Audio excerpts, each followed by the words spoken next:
Hello दोस्तों, तो आप लोगों का स्वागत है हमारे YouTube channel Indian exam maker पर। तो दोस्तों, आज की इस वीडियो में हम पढ़ने वाले हैं यूपी ट्रिपल एससी पैट 2023 में होने वाले पेपर के लिए ऐसे टॉप के 50 प्रश्न जो आपके प्रीवियस ईयर पर आधारित हैं और जिसमें आपके इतिहास, भूगोल, पॉलिटी और इकोनॉमिक्स के क्वेश्चन भी शामिल हैं। इसलिए दोस्तों, आज के ये सभी क्वेश्चन आप लोगों के लिए बहुत ही इंपॉर्टेंट होने वाले हैं क्योंकि ये सभी क्वेश्चन प्रीवियस ईयर से ही उठाए गए हैं। तो इसलिए दोस्तों, एक एक क्वेश्चन को ध्यान से पढ़ते जाना और उससे पहले अगर आपने अभी तक वीडियो को लाइक नहीं किया है तो लाइक करके चैनल को भी सब्सक्राइब कर लें, जिससे कि अगली वीडियो की नोटिफिकेशन सबसे पहले आप लोगों तक पहुंच सके। तो चलिए आज की वीडियो क्लास को करते हैं स्टार्ट। क्वेश्चन नंबर 1, निम्नलिखित में से किस युग में तांबे का पहली बार उपयोग किया गया था? तो जल्दी से दोस्तों आप सभी लोग इसका आंसर बताएंगे क्या होगा। तो दोस्तों, इसका सही आंसर होगा ऑप्शन बी, ताम्रपाषाण युग। दोस्तों, ताम्रपाषाण युग में तांबे का पहली बार उपयोग किया गया था। क्वेश्चन नंबर 2, निम्नलिखित में से किस स्थान पर प्रथम बौद्ध संगीत का आयोजन किया गया था? तो दोस्तों, इसका आंसर क्या होगा जल्दी से बताइएगा आप लोग। तो इसका सही आंसर होगा ऑप्शन सी, राजगीर। दोस्तों, राजगीर स्थान पर प्रथम बौद्ध संगीत का आयोजन किया गया था। क्वेश्चन नंबर 4, निम्नलिखित में से कौन वह व्यक्ति है जिसका नाम देव नाम प्रियदर्शी भी था? तो दोस्तों, इसका सही आंसर क्या होगा? इसका सही आंसर होगा ऑप्शन ए, मौर्य सम्राट अशोक। क्वेश्चन नंबर 4, पंचतंत्र की कथाएं किसके द्वारा लिखी गई थीं? तो दोस्तों, जल्दी से बताइएगा कि पंचतंत्र की कथाएं किसके द्वारा लिखी गई थीं।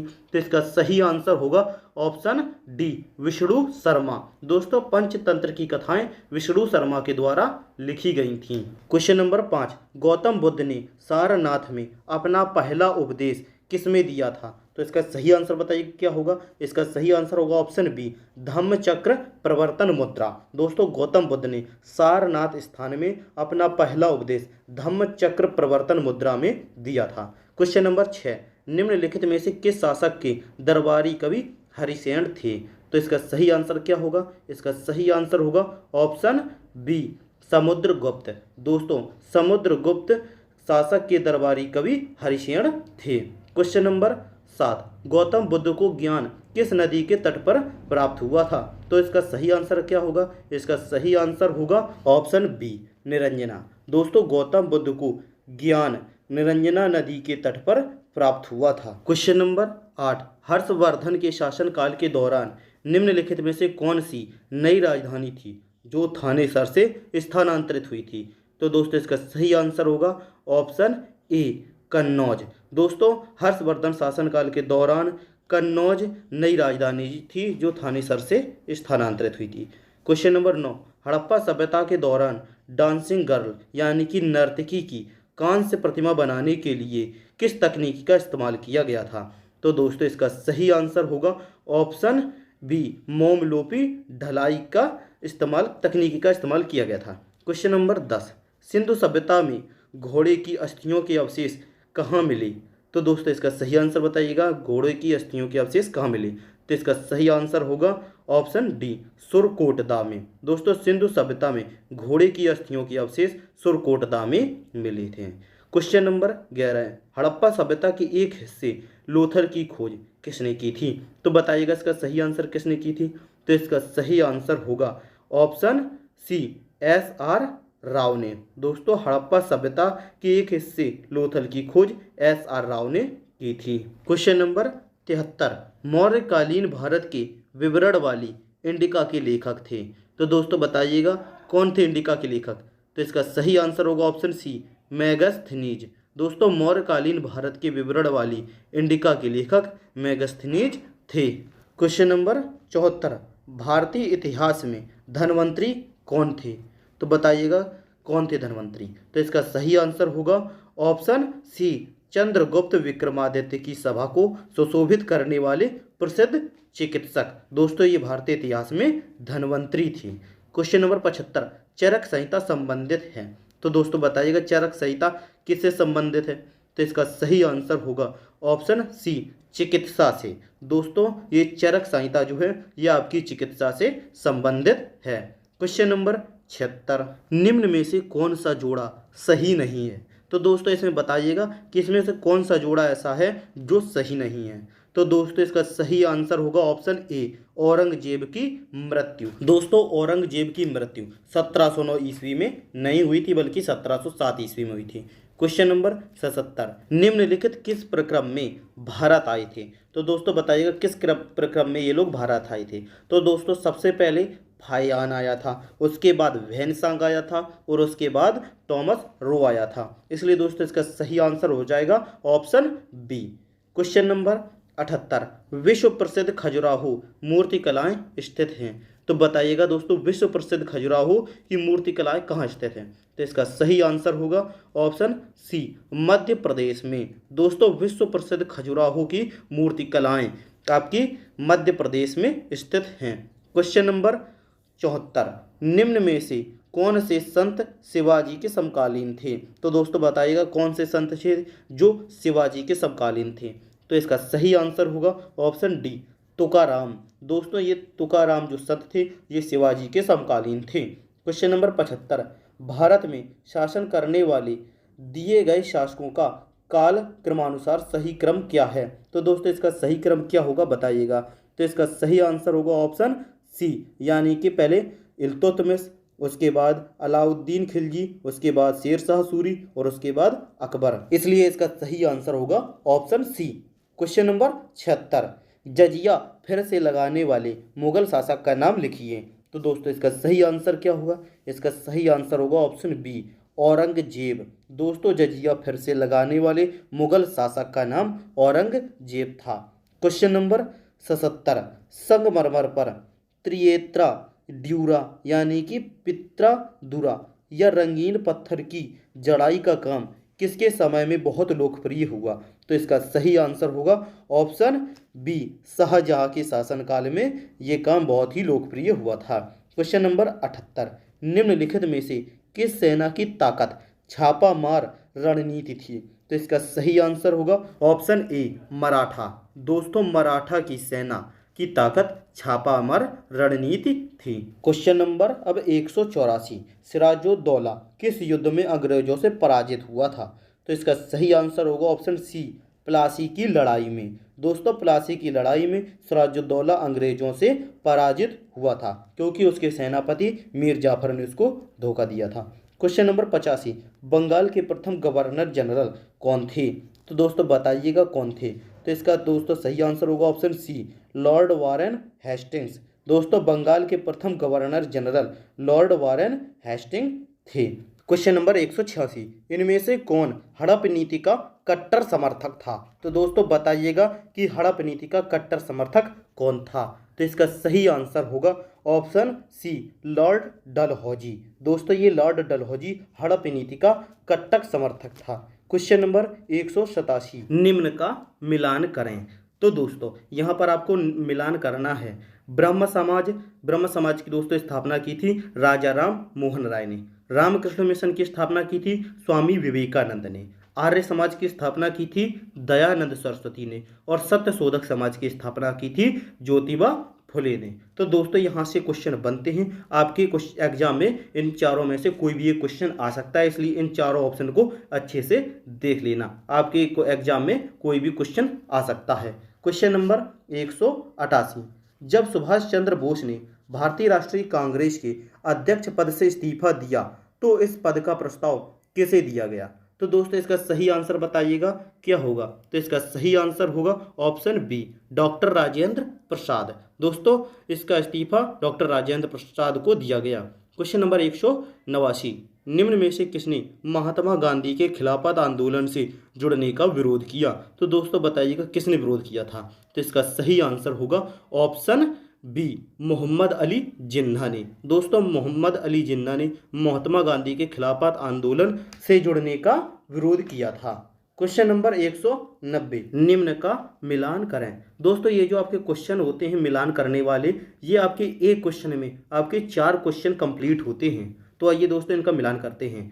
इंडियन नेशनल आर्मी, दोस्तों इसकी स्थापना की थी सुभाष चंद्र बोस ने। गदर पार्टी की लाला हरदयाल ने। मित्र मेला की स्थापना की थी वीडी सावरकर ने। और होम रूल की एनी बेसेंट ने। दोस्तों ये आपके सही मिलान है। इन चारों क्वेश्चन को आपको याद रखना है, आपके एग्जाम में कोई भी क्वेश्चन आ सकता है। क्वेश्चन नंबर 191, निम्न में इनमें से कौन क्रांतिकारी संगठन काकोरी षड्यंत्र केस में शामिल था? तो दोस्तों बताइएगा कौन शामिल था। तो दोस्तों इसका सही आंसर होगा option A, Hindustan Republican association. Question number 192, करो या मरो का नारा किसने दिया? तो दोस्तों ये तो बहुत ही सिंपल सा क्वेश्चन है, आप लोग जरूर दे पाओगे। तो दोस्तों इसका सही आंसर आप लोग कमेंट बॉक्स में देंगे। तो दोस्तों देखते हैं कितने लोग इसका सही आंसर दे पाते हैं, करो या मरो का नारा। दोस्तों अगर आपको इसका सही आंसर पता नहीं है तो दोस्तों जो समझ लो कि आपकी नॉलेज बहुत ही कम है, आप मतलब बहुत ही वीक हो, क्योंकि ये बहुत ही सिंपल सा क्वेश्चन है। क्वेश्चन नंबर 193, सन 1915 से 1916 में किसके नेतृत्व में 2 होम रूल लीग शुरू हुए? तो दोस्तों बताइएगा इसका सही आंसर क्या होगा। तो दोस्तों इसका सही आंसर होगा ऑप्शन डी, एनी बेसेंट और लोकमान्य तिलक के नेतृत्व में 2 होम रूल लीग शुरू हुए थे। क्वेश्चन नंबर 194, इनमें से किसे भारत के ग्रांड ओल्ड मैन के नाम से जाना जाता है? तो दोस्तों बताइएगा किसे जाना जाता है। तो इसका सही आंसर होगा ऑप्शन डी, दादा भाई नौरोजी को ग्रांड ओल्ड मैन के नाम से जाना जाता है। क्वेश्चन नंबर 195, साइमन कमीशन किस वर्ष भारत में प्रथम बार आया?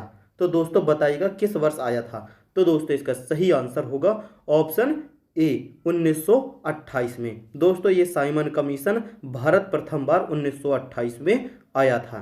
क्वेश्चन नंबर 196, भारतीय राष्ट्रीय कांग्रेस द्वारा किस अधिवेशन में ऐतिहासिक पूर्ण स्वराज्य यानी कि पूर्ण स्वतंत्रता का प्रस्ताव पारित किया गया? तो दोस्तों इसका सही आंसर होगा ऑप्शन सी, लाहौर अधिवेशन में। दोस्तों लाहौर अधिवेशन में भारतीय राष्ट्रीय कांग्रेस द्वारा पूर्ण स्वराज्य का प्रस्ताव पारित किया गया। क्वेश्चन नंबर 197, जब ईस्ट इंडिया कंपनी की स्थापना हुई तब भारत पर निम्नलिखित में से किसका शासन था? तो दोस्तों इसका सही आंसर बताइएगा किसका शासन था। तो इसका सही आंसर होगा ऑप्शन सी, मुगल सम्राट का। दोस्तों मुगल सम्राट का शासन था जब ईस्ट इंडिया कंपनी की शुरुआत हुई थी। क्वेश्चन नंबर 198, भूदान ग्रामदान आंदोलन निम्नलिखित में से किसके द्वारा शुरू किया गया था? तो दोस्तों बताइएगा किसके द्वारा शुरू किया गया था। तो इसका सही आंसर होगा ऑप्शन ए, विनोबा भावे के द्वारा भूदान ग्रामदान आंदोलन शुरू किया गया था। क्वेश्चन नंबर 199, दांडी नमक यात्रा के दौरान निम्नलिखित में से किस सामाजिक कार्यकर्ता ने गांधी जी को आंदोलनों को केवल पुरुषों तक सीमित न रखने के लिए राजी किया था? तो इसका सही आंसर होगा ऑप्शन बी, कमला देवी चट्टोपाध्याय। क्वेश्चन नंबर 200, राष्ट्रवाद की पहली स्पष्ट अभिव्यक्ति निम्नलिखित में से किस क्रांति के साथ हुई?